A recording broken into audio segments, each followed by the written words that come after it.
ಆತ್ಮೀಯ ಪತ್ರಿಕಾ ಮಿತ್ರರಲ್ಲಿ ಈ ಬಸವ ಜಯಂತಿಯ ಕಾರ್ಯಕ್ರಮದ ಸಮಾರಂಭದ ಕಾರ್ಯಕ್ರಮ ಬಸವ ವೇದಿಕೆಯಿಂದ ಈ ತಿಂಗಳು 12ನೇ ತಾರೀಕು ಮೇ 2024 ಭಾನುವಾರ ಸಂಜೆ 5:30ಕ್ಕೆ ಗಾಂಧಿ ಭವನ ಕುಮಾರಕೃಪಾ ರಸ್ತೆ ಬೆಂಗಳೂರಿನಲ್ಲಿ ಏರ್ಪಡಿಸಲಾಗಿದೆ. ಈ ಮಹಿಳಾ ಗೋಷ್ಠಿಗೆ ನಮ್ಮೆಲ್ಲರ ಅಧ್ಯಕ್ಷರು, ದಕ್ಷ ಆಡಳಿತಗಾರರು, ಗಡಿನಾಡು ಅಭಿವೃದ್ಧಿಯ ಪ್ರಾಧಿಕಾರದ ಮಾಜಿ ಅಧ್ಯಕ್ಷರು, ಶರಣ ಸಾಹಿತ್ಯ ಪರಿಷತ್ತಿನ ಅಧ್ಯಕ್ಷರು, ನಮ್ಮೆಲ್ಲರ ಆತ್ಮೀಯರು ಮತ್ತು ಬಸವ ವೇದಿಕೆಯ ಅಧ್ಯಕ್ಷರಾದಂಥ ನಿವೃತ್ತ IAS ಅಧಿಕಾರಿಗಳಾದ ಡಾಕ್ಟರ್ ಸಿ ಸೋಮಶೇಖರ್ ಅವರು ತಮ್ಮನ್ನೆಲ್ಲ ಉದ್ದೇಶಿಸಿ ಬಸವ ವೇದಿಕೆಯ ಬಸವ ಜಯಂತಿಯ ಪ್ರಾಸ್ತಾವಿಕ ನುಡಿಗಳನ್ನು ಮತ್ತು ಅದರ ಬಗ್ಗೆ ವಿಶೇಷವಾದ ವಿಷಯಗಳನ್ನು ತಮ್ಮ ಗಮನಕ್ಕೆ ಈಗ ತರಲಾಗುತ್ತಿದ್ದಾರೆ.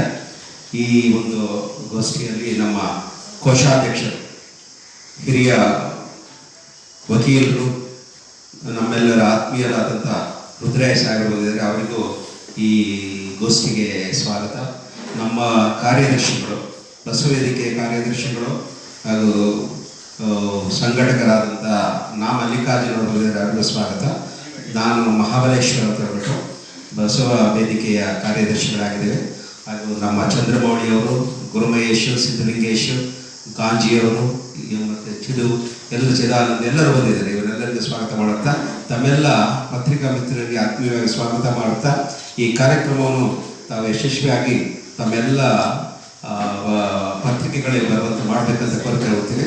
ದಯಮಾಡಿ ಈಗ ನಮ್ಮ ಅಧ್ಯಕ್ಷರಾದಂಥ ಡಾಕ್ಟರ್ ಸಿ ಸೋಮಶೇಖರ್ ಅವರು ತಮ್ಮನ್ನು ಉದ್ದೇಶಿಸಿ ಮಾತಾಡ್ತಿದ್ದಾರೆ. Thank you. ಎಲ್ಲರಿಗೆ ಆತ್ಮೀಯ ನಮಸ್ಕಾರಗಳು.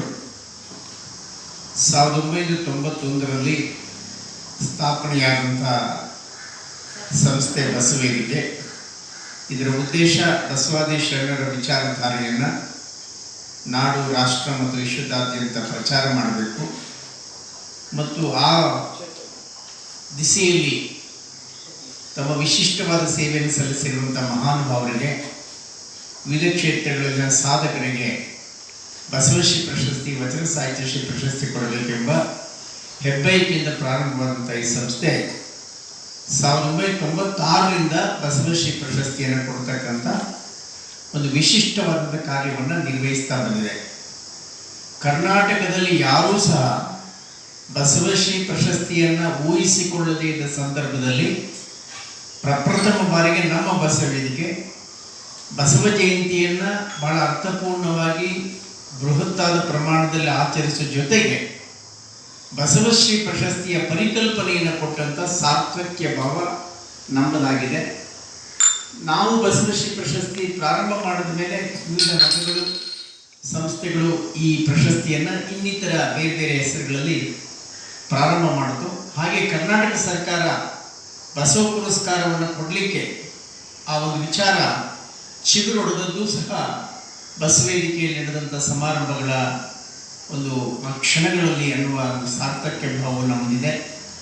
ಈ ಹಿನ್ನೆಲೆಯಲ್ಲಿ ಬಸವ ವೇದಿಕೆ ನಾನು ಆಗಲೇ ಹೇಳಿದಾಗೆ 96ರಿಂದ ಬಸವ ಜಯಂತಿಯನ್ನು ಅಷ್ಟೇ ಅಲ್ಲ, ಬಸವ ಜಯಂತಿಯನ್ನು 1991ರಿಂದ ಆಚರಿಸ್ಕೊಂಡು ಬರ್ತಾ ಇದೆ. ಬಸವಶ್ರೀ ಪ್ರಶಸ್ತಿಯನ್ನು ಪ್ರಾರಂಭ ಮಾಡಿದ್ದು ನಾವು 1996ರಲ್ಲಿ.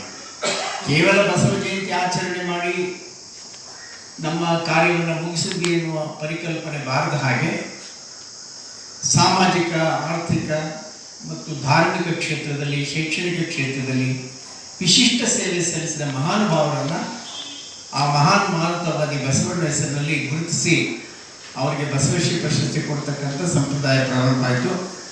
ಹೀಗೆ ಕೊಟ್ಟಿರ್ತಕ್ಕಂಥ ಪತ್ರಿಕಾ ಪ್ರಕಟಣೆ ತಿಳಿಸಿದ್ದೇನೆ.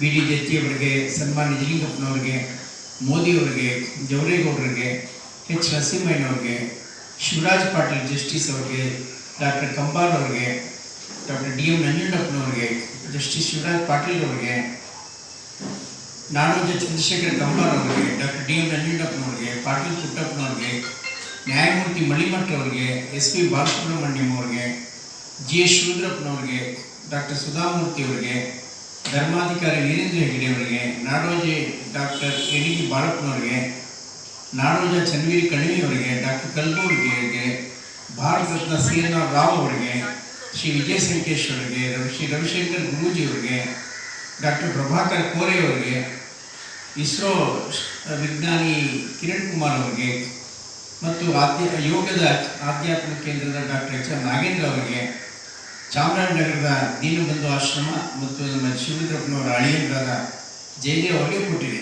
ಈ ವರ್ಷ ಈ ಪ್ರಶಸ್ತಿಯನ್ನು, ಬಸವಶ್ರೀ ಪ್ರಶಸ್ತಿಯನ್ನು ನಮ್ಮ ನಾಡಿನ ಧಾರ್ಮಿಕ, ಸಾಮಾಜಿಕ ಮತ್ತು ರಾಜಕಾರಣದಲ್ಲೂ ಸಹ ಒಂದು ವಿಶಿಷ್ಟವಾದ ಸೇವೆಯನ್ನು ಸಲ್ಲಿಸಿ ವಿಶೇಷವಾಗಿ ಅಕ್ಕ ಮಹಾದೇವಿಯ ಜನ್ಮತಾಣವಾದ ಉಡುತಡಿಯ ಸಮಗ್ರ ಅಭಿವೃದ್ಧಿಗೆ ತಮ್ಮನ್ನು ತಾವೇ ಸಮರ್ಪಿಸಿಕೊಂಡಿರುವ, ವಚನ ಸಾಹಿತ್ಯದ ಬಗ್ಗೆ ಅನೇಕ ಕೃತಿಗಳನ್ನು ರಚಿಸಿರುವಂತಹ ಸಮಾಜ ಸಂಘಟಕಿ, ಸಹಕಾರ ಕ್ಷೇತ್ರದ ಬಹುದೊಡ್ಡ ಧುರೀಣೆ, ನಮ್ಮೆಲ್ಲರಿಗೂ ಬಹಳ ಪೂಜ್ಯಾರ್ಹವಾದಂಥ 91ನೇ ವಯಸ್ಸಿನಲ್ಲಿಯೂ ಸಹ ಜೀವನೋತ್ಸಾಹವನ್ನು ಕಾಪಾಡಿಕೊಂಡು ಬಂದಿರುವ ಶ್ರೀಮತಿ ಲೀಲಾದೇವಿ R ಪ್ರಸಾದ್ ಅವರಿಗೆ ಬಸವಶ್ರೀ ಪ್ರಶಸ್ತಿಯನ್ನು ಕೊಡ್ತಾ ಇದ್ದೇವೆ. ಇನ್ನು ವಚನ ಸಾಹಿತ್ಯ ಶ್ರೀ ಪ್ರಶಸ್ತಿಯನ್ನು ಸಹ ಸ್ಥಾಪನೆ ಮಾಡಿದ್ವಿ 1997ರಿಂದ. ಅದು ಯಾರಿಗೆ ಕೊಟ್ಟಿದೆ ಅನ್ನೋದನ್ನು ಆಹ್ವಾನ ಪತ್ರಿಕೆಯಲ್ಲಿ ನಾವು ತಿಳಿಸಿದ್ದೇವೆ.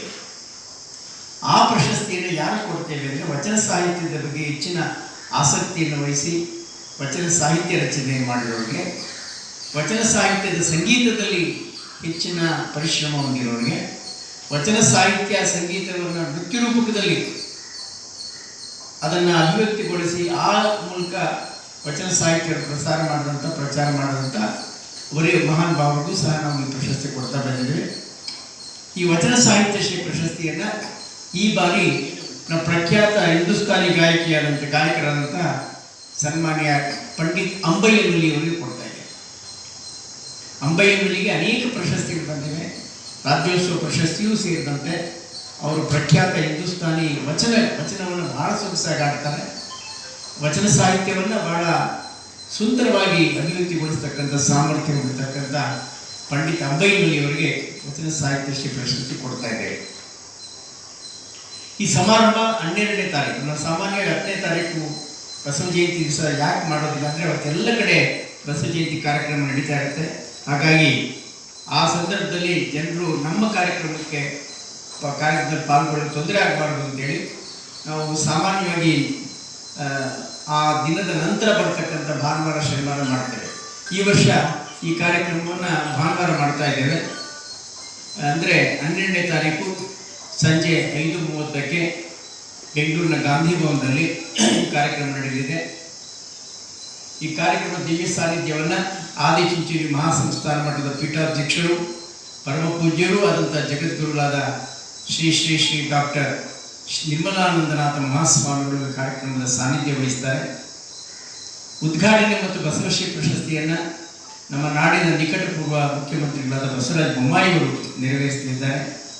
ಬಸವ ಶಿವಜಿ ಸಂಚಿಕೆ ಬಿಡುಗಡೆ ಮತ್ತು ವಚನ ಸಾಹಿತ್ಯ ಶ್ರೀ ಪ್ರಶಸ್ತಿಯನ್ನು ಪ್ರಖ್ಯಾತ ಬಾಹ್ಯಾಕಾಶ ವಿಜ್ಞಾನಿಗಳಾದ ಪದ್ಮಶ್ರೀ ಕಿರಣ್ ಕುಮಾರ್ ಅವರು ಆ ಪ್ರಶಸ್ತಿಗಳನ್ನು ಪ್ರದಾನ ಮಾಡ್ತಾರೆ. ಬಸವ ಶಿವಜಿ ಸಂಚಿಕೆ ಬಿಡುಗಡೆ ಮಾಡ್ತಾರೆ. ಅಧ್ಯಕ್ಷತೆಯನ್ನು ವಿಶ್ರಾಂತ ನ್ಯಾಯಮೂರ್ತಿಗಳು ಮತ್ತು ಪ್ರೀ ಟೆಂಡರ್ ಸ್ಕ್ರೂಟಿ ಕಮಿಟಿಯ ರಾಜ್ಯ ಸರ್ಕಾರದ ಏನು ಆ ಕಮಿಟಿ ಇದೆ, ಆ ಕಮಿಟಿ ಅಧ್ಯಕ್ಷರಾದ ವಿಶ್ರಾಂತ ಕರ್ನಾಟಕ ಉಚ್ಚ ನ್ಯಾಯಮೂರ್ತಿಗಳಾದ ಶ್ರೀಮತಿ ರತ್ನಕಲಾ ಅವರು ಅಧ್ಯಕ್ಷತೆ ವಹಿಸ್ತಾರೆ. ಪ್ರಶಸ್ತಿ ಪುರಸ್ಕೃತ ಲೀಲಾದೇವಿ ಪ್ರಸಾದ್ ಅವರು ಮತ್ತು ಡಾಕ್ಟರ್ ಅಂಬಯ್ಯನುಲಿ ಅವರು. ಈ ಹಿನ್ನೆಲೆಯಲ್ಲಿ ಈ ಕಾರ್ಯಕ್ರಮಕ್ಕೆ ಹೆಚ್ಚಿನ ಪ್ರಚಾರ ಸಿಗಬೇಕು. ಕಾರಣ, ಬಸವಣ್ಣನವರನ್ನ ಬಿಟ್ಟು ವಿಶ್ವದ ಸಂಸ್ಕೃತಿ ಸಮೃದ್ಧ ಆಗಲಿಕ್ಕೆ ಸಾಧ್ಯವೇ ಇಲ್ಲ. ಯಾಕೆಂದರೆ ಶರಣರು ರಚನೆ ಮಾಡಿದ ಸಾಹಿತ್ಯ ಅಲ್ಲ, ಅದು ಬದುಕಿನ ಅನುಭವದ ಭಾವಗೀತೆ ಅಂತ ಎಲ್ಲರೂ ಹೇಳ್ತಾರೆ. ಹಾಗಾಗಿ ವಿಶ್ವ ಒಂದು ಮಾನವ ಧರ್ಮಕ್ಕೆ ವಿಶಿಷ್ಟವಾದಂಥ ಅಕ್ಷರ ಕೊಡುಗೆಯನ್ನು ಕೊಟ್ಟಂಥವರು ವಚನಕಾರರು ಬಸವಾದಿ ಶರಣರು. ಆ ಹಿನ್ನೆಲೆಯಲ್ಲಿ ಬಸವಣ್ಣನವರ ಹೆಸರು ನಡೀತಾ ಇರ್ತಕ್ಕಂಥ ಈ ಪವಿತ್ರವಾದ ಕಾರ್ಯಕ್ರಮಕ್ಕೆ ಹೆಚ್ಚಿನ ಪ್ರಚಾರ ಮಾಧ್ಯಮದವರು ಕೊಡಬೇಕು, ವಿದ್ಯುನ್ಮಾನದವರು ಮತ್ತು ಪತ್ರಿಕಾ ಮಾಧ್ಯಮದವರು ಕೊಡಬೇಕು ಅಂತೇಳಿ ತಮ್ಮೆಲ್ಲರೂ ಪ್ರಾರ್ಥನೆ